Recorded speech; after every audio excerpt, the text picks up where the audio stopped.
God will always separate you before he elevates you. Not to isolate you, but to insulate you from distractions that could sabotage your destiny. Because not everyone around you is assigned to your future, and some people you love are secretly slowing you down. You've been wondering why certain friendships feel strained, why doors suddenly close, why you're left out of places you once thrived in. But what you think is rejection is actually redirection from a God who sees the conversations behind your back and the envy buried beneath their smiles. Before Joseph ever touched the palace, he was stripped of his coat, betrayed by his brothers, and left in a pit, because elevation always begins with separation. When God is ready to take you higher, he removes the weights that can't go with you, even if those weights have names, titles, or history. You keep asking why you feel alone lately, why your spirit is unsettled in rooms that once fed you, why your hunger for God has grown while your tolerance for small talk has shrunk. It's because you're shifting, and the old environments can no longer contain the oil God is pouring into you. Elijah had to go to the brook alone, Moses had to leave Egypt, Jesus had to withdraw to the wilderness. Because private separation is the place where God downloads divine strategy without interference, where he detoxes you from people-pleasing and prepares your character to handle what your calling will cost. The reason you feel disconnected isn't because something's wrong with you.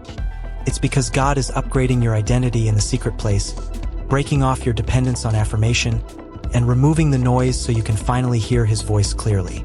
Romans 12 verse 2 says you must be transformed by the renewing of your mind, but that kind of renewal doesn't happen in crowded places. It happens in the cave, in the silence, in the pruning. And here's the hidden truth.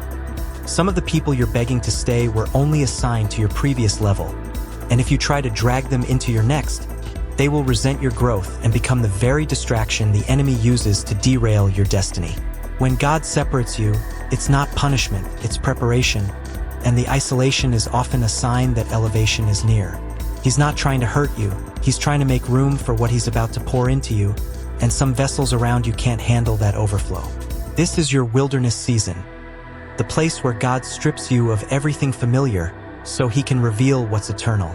It's uncomfortable, yes, but it's necessary, because comfort zones are the graveyards of callings. So stop fighting the separation. Stop mourning what God has already moved.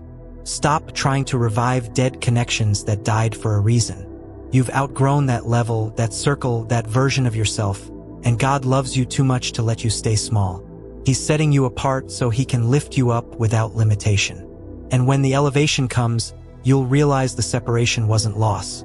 It was protection, pruning, and positioning for the very thing you prayed for.